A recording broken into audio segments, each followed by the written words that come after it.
본당 후배가 또 거기 주임 신부로 있더라고요. 근데 광주 시내 또 그래도 큰 본당이다 보니까 가서 제가 부러웠던 게 완벽하게 다 갖추어져 있어요. 성가대부터 시작해서 전례 봉사자부터 시작해서 신부님은 딱 입장만 하면 척척척 장냄새가 돌아가더라고요. 저도 그런 본당에 있어 보긴 했는데 여기 와서 까먹고 있었는데 부럽다. 여기는 빔 프로젝트 하나도 내가 와가지고 주섬주섬 꽂아가지고 해야 되는데 거기는 다 알아서 다 해주더라고요. 뭐 여러 가지 서로 간에 장단점이 있죠. 그래도 우리 본당은 참 그래도 정감 있는 본당이잖아요. 그렇게 뭐 수백 명, 수천 명 돼가지고 서로 얼굴도 잘 모르고 기계적으로 돌아가는 본당하고는 다르게 또 그런 면에서 또 우리 본당은 또 장점이 있고 그래서 뭐가 더 낫다라고 할 수는 없겠지만 그 부분은 또 잠깐 부러웠다라는 부분입니다. 오늘은 이제 아까 말씀드린 바와 같이 한 해의 마지막인 그리스도 왕 대축일입니다. 교회 달력으로 물론 세상 달력으로는 아직 한 장이 더 남아있긴 하지만 교회 달력으로는 이번 주가 이제 한 해의 마지막이고 다음 주가 이젠 다음 주는 가해가 시작되겠죠? 가나다니까 올해가 다해였으니까 가해라는 새로운 신앙의 해가 이제 시작이 됩니다. 항상 교회는 그렇게 교회 달력으로 신앙의 달력으로 한 해를 마지막으로 마무리할 때 그리스도 왕 대축일을 보냅니다. 그건 무슨 말이냐면 예수님께서 왕이시다. 즉 예수님께서 말씀하셨던 것처럼 하느님의 나라라고 부른다라고 한다면 왕이 있어야 되는데 그 왕이 바로 예수님이시다. 근데 이게 이제 다시 쉽게 말하면 우리가 세상에서 말하는 그렇게 권력을 가지고 다른 사람을 괴롭히는 왕이 아니라 예수님께서는 그런 어떤 십자가에서 겸손의 왕이신데 한 해를 이렇게 살면서 쉽게 말하면 그거죠. 왕, 짱. 그죠? 내가 정말 내 삶의 중심에, 삶의 방향을 예수님을 두고 살았느냐, 아니면 다른 데로 흩어져 버린 채 그렇게 1년을 살았던 것이 아닌가, 그런 부분을 한번 한 해를 돌아보도록 초청하는 것이 그리스도 왕 대축일이다 라고 보시면 되겠습니다. 내가 왜 안 돌아갈까요? 이런 거 착착 좀 해주라니까요.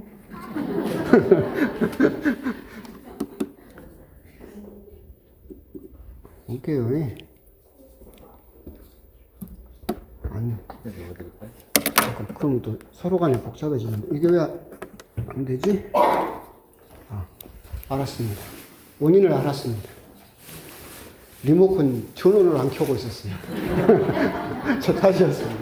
네. 이제 먼저 보여드리는 것은 이제 뭐가 영어로 복잡하게 돼 있죠. 걱정하실 필요 없습니다. 번역을 했습니다. 몇 년 전에 미국에서 그 거대한 여론조사 기관에서 전 세계 나라를 대상으로 무엇이 삶을 의미 있게 합니까? 라는 질문을 전 세계에 던진 적이 있었습니다. 보시면 거의 대부분의 모든 나라들은 무엇이 삶을 의미 있게 한다고 대답했습니까? 가족입니다. 가족이 우리의 삶을 의미 있게 한다. 근데 전 세계에서 오직 딱 하나의 나라만 돈이라고 대답한 나라가 있습니다. 어디입니까? 여러분입니다. 전 세계 모든 나라들은 가족, 직업, 뭐 물질적 풍요도 한 나라도 있긴 하지만 친구 이런 것들을 따졌지만 오직 전 세계에서 유일하게 한국만 돈이 우리의 삶을 의미 있게 한다라고 대답을 한 아주 특이한 나라입니다. 그러니까 다시 말하면 우리 한국인들의 왕은 누굽니까? 돈입니다. 결코 가족이나 예수님이 될 수 없고 우리 한국인들에게 삶의 왕은 짱은 돈이다 라고 하는 것이 지금 우리 한국 사람들의 현 주소이지 않을까라는 생각을 합니다. 근데 그건 또 이제 어쩔 수 없는 부분도 있어요. 첫 번째는 우리 한국인들의 이제 심성 자체가 굉장히 현세적입니다. 그러니까 눈에 보이고 손에 잡히는 것만을 원하죠. 그런데 그것이 유교라든가 민족적인 그런 아픔을 거치면서 굉장히 강화돼 버렸죠. 그러니까 우리 한국인들의 이렇게 종교 심성을 따지면 양파 같다. 옛날 말로 하면 당이정 같다라고 하는데 여기 이제 그리스도 옷을 입은 여러분들이 앉아 계시잖아요. 여러분들 그리스도 신자죠. 여러분들이 한꺼풀을 쭉 벗기면 바로 안에 있는 것이 유교 심성입니다. 유교 심성이 들어있어요. 그러니까 여러분들은 이제 간혹 식사 자리나 술자리 만나도 바로 몇 년도생이에요? 뭔 띠예요? 물어보잖아요. 옛날에 남자들이 많이 따지던데 요즘 자매님들도 다 따지더라고요. 사고가 이렇게, 차가 이렇게 딱 사고가 났어요. 그럼 뒷목을 잡고 딱 내려가지고 막 항의를 하다가 말이 안 통해. 그럼 바로 뭐라고 합니까? 넌 애비애미도 없냐? 너 몇 살이야? 하죠. 위아래를 따지고 서열을 따지는 그런 유교문화적인 심성이 있습니다. 이걸 또 벗기고 한꺼풀 들어가면 거기는 불교적인 심성이 있어요. 인연을 따지고 전생에 내가 뭔 죄를 지어서부터 시작해서 그렇게 이야기를 하죠. 이제 그리스도교 신자들한테는 가당치도 않은데 엊그저께도 우리 어머니가 그런 말씀을 하시는 거예요. 아, 다음 생에 태어나면 난 남자로 태어날래. 그러시네요. 가능합니까? 근데 그런 말을 하는 이유가 뭐예요? 은연중에 불교적인 심성을 우리들이 가지고 있죠. 그 불교적인 심성을 한꺼풀을 벗기면 가장 근본적으로 들어있는 게 샤머니즘입니다. 우리 한국인들은 굉장히 무속적인 샤머니즘적인 사고방식을 해요. 잠깐만 이렇게 하다가도 뭔만 하면 재수 없을 것 같다 그러면 절대 안 하죠. 그러잖아요. 오, 똥차 지나간다. 오늘 재수 졸란가 보다. 우리 모든 이제 사고방식 돌아가는 게 굉장히 무속적으로 돌아가죠. 그리고 뭐 기복적인 걸로 돌아가죠. 근데 그 무속적인 신앙, 무속적인 그 심성의 가장 큰 특징이 뭐냐면 현세적이에요. 무속은 샤머니즘은 내세 사상이 없어요. 물론 이제 있어요. 뭐 염라대왕 이야기를 하는데 그건 불교에서 들어온 거고 무속이나 샤머니즘 자체는 내세 사상 자체가 없습니다. 그러니까 무슨 말이냐면 지금 여기서 복을 받고 여기서 이루어져야 돼요. 그러니까 여러분들이 가진 종교 심성에 가장 말은 안 하지만 여러 가지로 꾸미고 있지만 가장 깊이 들어있는 건 뭐예요? 샤머니즘. 옛날에 제가 잠깐 이야기했었잖아요. 일본 그 신사 다리 이야기했죠? 일본 신사 다리를 지나가는데 거기에가 이제 있어요. 그 다리를 짧은데 다리를 건너면서 뒤를 돌아다 보면 1년 동안 재수가 없다. 그렇게 관광 가이드가 이야기를 해주더라고요. 우리 그때 본당 신자들하고 갔었죠. 제가 장난꾸러기잖아요. 심심해서 뒤에서 다 이름을 불러봤어요. 마리아 자매님, 누구 자매님, 한 명도 뒤를 안 봐. 왜? 1년 동안 재수가 없다는, 그게 무속적인 심성이잖아요. 아, 열받잖아요. 그래서 수녀님도 그때 한번 가셨거든요. 수녀님을 불렀어요.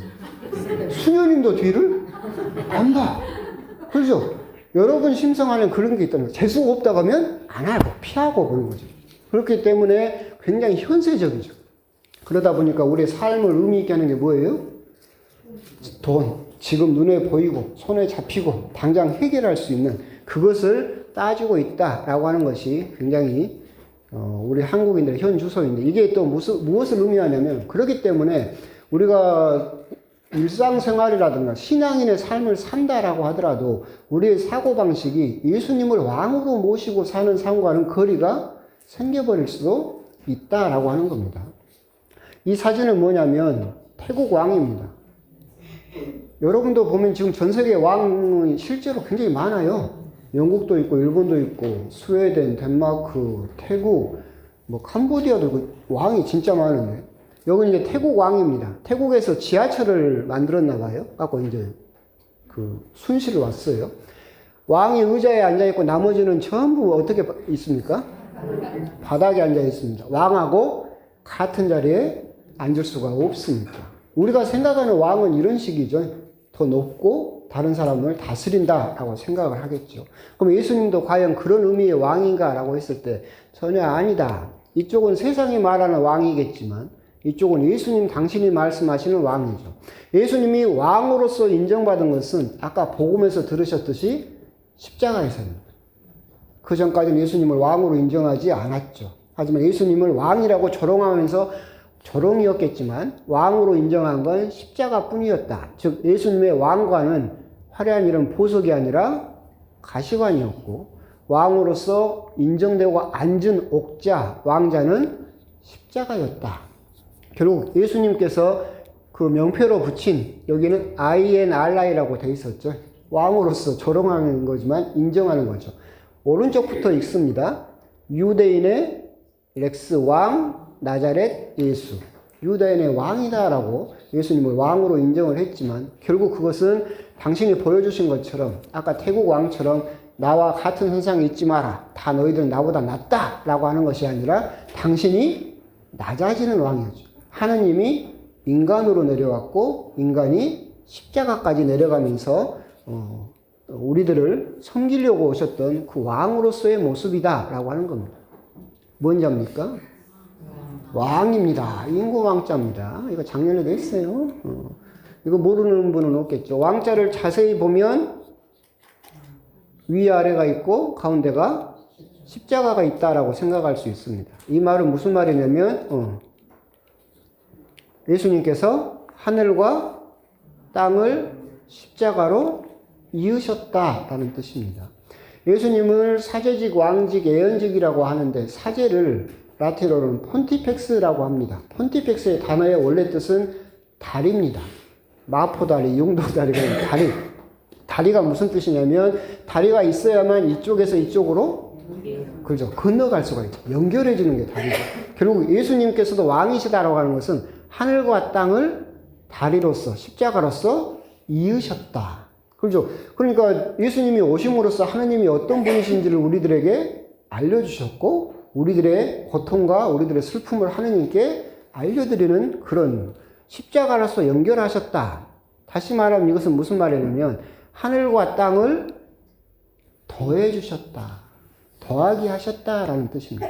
하늘과 땅을 만나게 해주고 하느님과 인간을 가까이 붙여서 더해 주셨다. 즉 예수님께서 왕이시다라고 하는 것은 의미는 하늘과 땅을 더하게 하신 분이시다 라는 의미가 들어있다라고 생각할 수도 있을 겁니다. 이 왕자를 옆으로 놓으면 뭡니까? 1 더하기 1입니다. 예수님은 인간과 인간도 더하셨습니다. 그렇죠? 죽은 외동아들을 나인에서 살려가지고 울고 있는 어머니에게 되돌려주죠. 고통받고 있는 딸을 살려서 울고 있는 어머니에게 되돌려주고 나병에 걸린 사람을 낫게 해서 가족품으로 되돌려줍니다. 예수님께서 하셨던 그 모든 걸 보고 있으면 끊임없이 사람과 사람을 더하게 해주신 분이죠. 만나게 해주고 계속 더해주셨던 분이다. 결국 예수님께서 왕이시다라고 하는 것은 하느님과 인간을 더하게 하셨고 사람과 사람을 끊임없이 더하게 하셨다라고 하는 겁니다. 그리스도 왕 대축일에 우리가 묵상해 봐야 될 것은 이 점입니다. 십자가의 삶, 예수님께서 왕이시다라고 하는 것은 끊임없이 더하기의 삶이었다. 그럼 우리가 1년을 살고 나서 오늘 한번 곰곰이 되돌아봐야 될 것은 우리는 과연 1년 동안 예수님을 닮아서 더하기의 삶을 살았냐 아니면 빼기의 삶을 살았냐 이걸 우리가 한번 곰곰이 되돌아볼 필요가 있겠다. 퇴근해서 내가 아빠 왔다 하고 집안에 딱 들어가면 아이들이 전부 바퀴벌레 마냥 지방으로 다 들어가 버려요. 그럼 난 집에서 뭔 삶을 산 거예요? 빼기의 삶을 산 거지. 아빠 왔다 하고 집에 딱 들어갔는데 아이들이 아빠 오셨어요 하고 나한테 달려와. 그럼 난 이때까지 뭔 삶을 산 거예요? 더하기 삶을 산 거지. 내가 성당에서 어떤 조직에만 들어가면 다 분열되고 찢어지고 맨날 쌈만 나 하고 조직이 없어져 버려. 그럼 나는 뭐예요? 빼기죠. 그렇죠. 내가 들어가서 그 조직을 살리고 계속 사람이 불어난다 그러면 나는 더하기의 삶을 산 거죠. 올 한 해 나는 과연 더하기의 삶을 살았냐 빼기의 삶을 살았냐 이 부분을 한번 곰곰이 묵상을 해 보셨으면 좋겠다라고 하는 겁니다. 뒷부분의 충성 부분은 또 길어질 것 같으니까 앞부분까지만 하고 한번 올 한 해 그리스도 왕 대축일을 마무리하시면서 나는 정말 더하기의 삶을 살았는지 빼기의 삶을 살았는지 그리고 빼기의 삶을 살았다면 하나님께서 선물로 주실 1년 그걸 내가 조금 바꿔봐야 되겠다라는 마음으로 한번 또 각오하시고 다짐하셨으면 좋겠습니다. 아멘.